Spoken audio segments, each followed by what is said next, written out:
All right, so here we go. Building off of some of the information we learned before, I've got some files over here on the right-hand side. I've got a background, a photo of something that scares me. Yes, I'm terrified of needles. And this stock photo of our astronaut. Notice that it's a PNG file, so the background's already been removed, but there were a couple sections that I left that you'll have to take care of as well. So I'm going to go ahead and drag and drop the background in here. And there we go. Now, something you want to think about is this lock right here on your layers. Because if you leave your image locked, and let's say, for example, that you want to change the size of your picture, I could do File, New, and make a brand new picture to the scale that I want it to be at. But in this case, it'd be a lot easier to just go to Image and Canvas Size. Here, I can change it and rescale it. Let's say 8.5 by 11. But once I do that, you'll notice that it's warning me, hey, this picture's too big, and when it crops it, it's done, right? I've lost all that extra information because that layer is locked. It is completely cut off. But if I do it canvas and resize after I unlock the layer, you'll notice that now all that information is still there. So make sure to always unlock that layer first. I'm going to go ahead and resize real quick, holding Shift when I do it.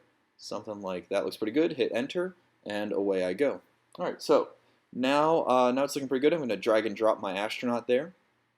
And remember that whenever you're scaling it, to hold down Shift to make sure that it is looking nice and in perspective. So I'm going to make my astronaut kind of fit the scale of my page here, my 8.5 by 11. I can always do free transform if it's not perfect. I can also do Command T, as in Tom, and that would allow me to also rotate it. So if I just come up slightly on the outside, I can rotate things as well. I've got my zoom tool there. I'm going to go ahead and zoom in. I'm going to use the magic wand tool. I think it's going to be a lot easier to get all these little spots out as opposed to, say, the lasso tool. So I'm going to go ahead and do that. But if I hold down Shift, I can actually grab or select more than one thing at once, which is really a nice time saver. So go ahead and just go ahead and hit Delete, and there they go. Okay, so I've got my picture. Now, at this point, I want to think about what to do with this scary image. So what we're looking to try and do is basically take this image and have our astronaut face his fears. So I'd like to see if I could find a way to flip this image to make it a mirrored image. So I'm going to go to Edit, Transform, and Flip Horizontal, and that's going to flip it around. So now it looks like it's actually the reverse image, which is what we would see reflected in his helmet. And I could also take the Transform tool and flip it that way, but that's much less precise. So instead, let's just stick with the Edit, Transform, and flip horizontally.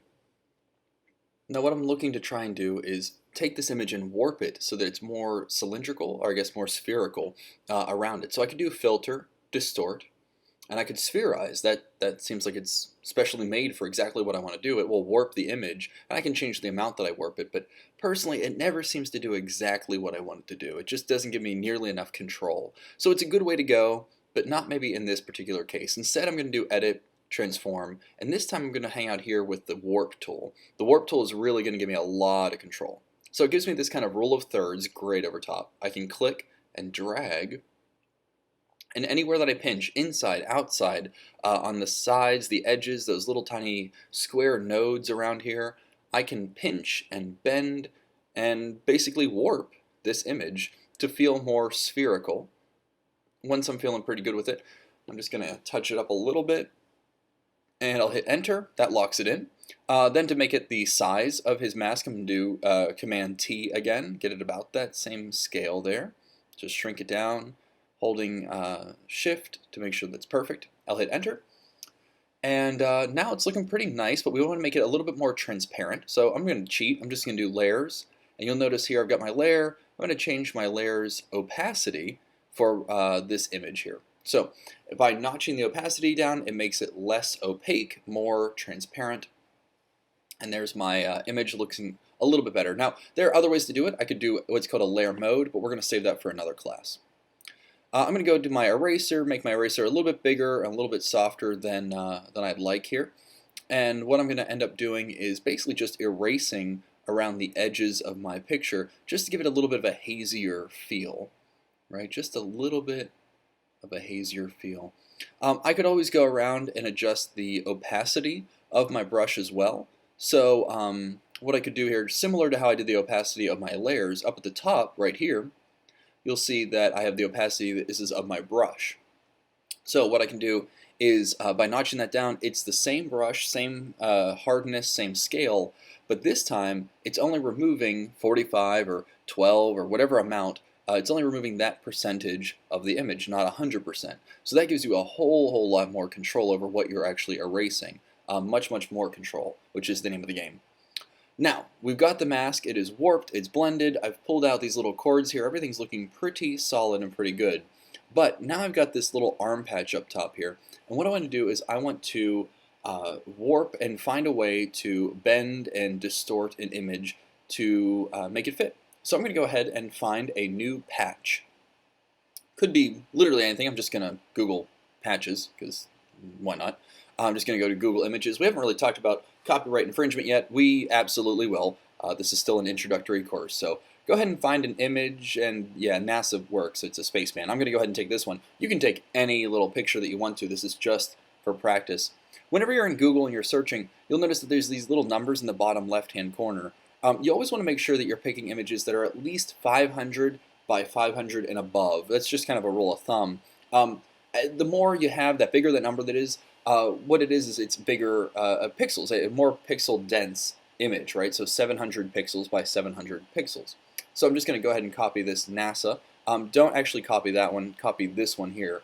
The one on the main page of Google is just a thumbnail, it's really tiny. So always make sure that you actually click and then copy the full image. I'm just going to go ahead and paste it. You'll notice that it was a PNG file, so it doesn't actually have any background attached. PNGs are the only file type that maintains a layer transparency other than a GIF. So I'm going to go ahead and take this image, I'm going to Command T, hold Shift, shrink it down, get it to about the scale that I want for the arm patch of my astronaut. I'm just going to kind of place it there. Oops, there we go. I'm going to go ahead and zoom on in with my magnifying glass just by clicking and dragging to the right. You'll notice that it's gotten a little bit more pixelated. That's just because it's so tiny. Those pixels get kind of crunched as they get shrunken down. So I'm going to go ahead and first I want to rotate it just by using my transform, my free transform tool. I'm going to go ahead and just kind of drag that in place there. Now I've got new transform tools here. So scale and rotate, we already know what those do. Those basically are the same thing as free transform. Now I've also got skew, distort, perspective, right? Those are three new ones. They all do slightly different things. I could use perspective and I can make it kind of come at me like 3D style or go whoa away from me. That works fine too. That's good, but not really what I want. All right, let's try something else. Edit, transform, let's try skew. So skew lets me kind of, again, similar to the perspective tool, but gives me a little bit more control. I can kind of bend and pinch things a little bit. That's nice, but again, I want a little something different. So I'm going to do distort. Distort is, again, going to give me more control, more freedom, and I think this is going to be what I want here. This is going to be very close to getting the right angle, right perspective on my image. It doesn't feel 3D, but it definitely feels like it's a little bit more kind of going back into space. Okay, so now what I'm looking to do is find a way to wrap this image around this astronaut's arm, right? So I've got it pretty much lined up. I'm just kind of scaling it here. Now I'm going to go back to the old skew tool here, kind of line him up just like so. So it's kind of at an angle because his shoulder's at a slight angle. Again, it's just a matter of kind of massaging it into place. Now, to cut off this edge here where it's clearly going around his arm where I wouldn't see it, I could just kind of use my lasso tool here and hit delete and just kind of punch that out, and that would work, right? I mean, that would kind of fold over the arm and you wouldn't really see it. I'm going to go with the warp tool though. I think, again, it gives me a little more control and it allows me to kind of warp that text especially. You know, I don't want to just cut it off. I want to kind of have it bending around his shoulder a little bit. So I'm going to play with it. There's still going to be aspects of it that I'll probably end up cutting off, but I'm just going to play here for a second.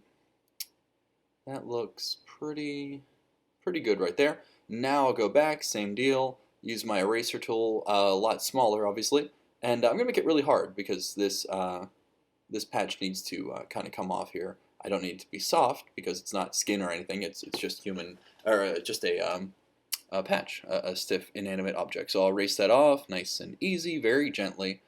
And now I've got this where it's kind of folding around the arm, looking pretty dang good if I do say so myself.